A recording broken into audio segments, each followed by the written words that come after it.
L'Europe va mourir. Ouais. Et je peux t'assurer que les Asiatiques ou les Africains sont beaucoup plus heureux que les Européens. Et le bonheur, tu le vois pas mal à travers le monde, mais très peu en Europe. J'ai fait le tour du monde. Et pour le business, pas que pour voyager. Hein. Et chaque pays a ses avantages et ses inconvénients. D'accord ? C'est pour ça que tu n'aimes pas rester dans un pays à chaque fois longtemps. Moi j'aime le monde. J'aime bien, tu vois, j'aime bien travailler à travers le monde. C'est dans ma nature, c'est comme ça. Tu vois, pour moi, vie, c'est avec le V de voyage. Quelle est ta valeur ajoutée sur Terre si tu vis dans un pays, dans une ville et que tu y passes 40 ans de ta vie ? Qu'est-ce que tu as appris sur cette Terre ? Maintenant, si tu as vécu 3-4 mois dans plein de villes du monde, dans plein de pays à travers le monde, tu sais que la richesse intellectuelle et culturelle que tu auras, elle n'a pas de prix. Elle n'a aucun prix. Tu prends beaucoup de hauteur maintenant sur... Bien sûr. Et cette hauteur que tu prends, tu l'as dans le business. On a une vue internationale. Aujourd'hui, tu vas me parler de rendement. Je dis pourquoi j'investis en Asie, notamment en Thaïlande, parce que tu vas avoir des rendements aujourd'hui à 60%. C'est un truc de dingue. Tout le monde regarde que Dubaï. Dubaï, c'est très bien pour avoir sa résidence fiscale personnelle. Mais après, tu as intérêt à aller faire du business en Asie. Plein de choses. Tu prends une ville comme Macao, il y a plein de casinos. Macao, c'est presque 10 fois plus important que Las Vegas en termes de chiffre d'affaires. Ils sont à 40 milliards, là où Las Vegas, je crois, fait 6-7 milliards. Tu vois, l'Asie est en pleine ébullition. Et il y a énormément d'opportunités. Que ce soit à Bangkok, que ce soit à Hong Kong, il y a énormément de choses à faire. Tu vois, et tu peux investir partout. C'est vrai que c'est une partie du monde que les Français ne connaissent pas du tout, en vrai. Ben oui, le Français moyen, il est habitué à son rendement, à acheter en France son appartement avec un rendement qu'il va mettre à louer, je sais pas, 5-6%.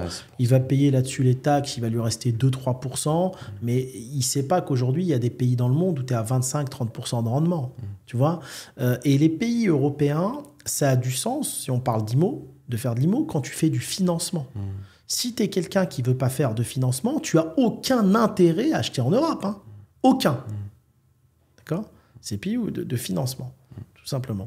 Mais tu vois, il faut toujours dans le business avoir une vision lointaine. D'accord ? Il faut avoir une vision lointaine. Aujourd'hui, il faut être bienveillant, même avec l'Europe. Ça n'a pas intérêt à couler. Parce que tu vas perdre des touristes en Afrique, tu vas perdre des... Tu vois ? Mais le problème, c'est que c'est voué quand même un petit peu à couler, la vérité.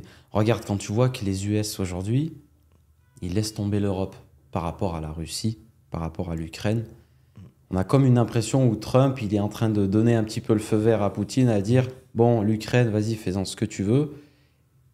Qu'il y ait un clash en Europe, nous, on viendra sauver les meubles après. » Non, mais je suis d'accord avec toi. L'Europe va mourir. Ça, c'est une certitude.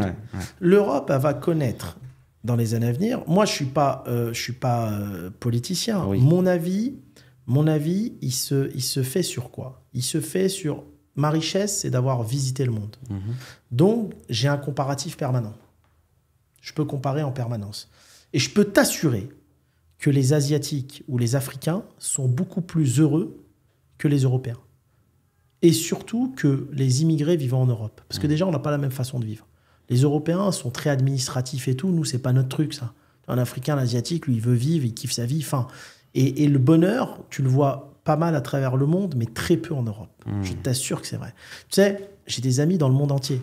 T'appelles les amis qui sont en France, ils font que se plaindre. C'est une dinguerie. Allô, ça va ? Ouais, je veux me casser, j'en ai marre de ce pays. Allô, toi, ça va ? Ouais, c'est de la merde, j'en ai marre de ce pays. Tout le monde veut se barrer. Mais tout le monde n'aura pas les moyens de partir. Mais tout le monde veut se barrer. Ça, c'est une certitude. Je ne sais pas pourquoi, c'est dingue. Mais même nous, est-ce que tu te vois revivre en France ? Non, pas du tout. Je ne peux plus. Une fois que tu as goûté à Dubaï, tu as goûté à l'Asie, tu as goûté au Maroc, tu ne peux plus. La seule chose, c'est si, businessment parlant, il y a un truc beaucoup plus intéressant pour moi.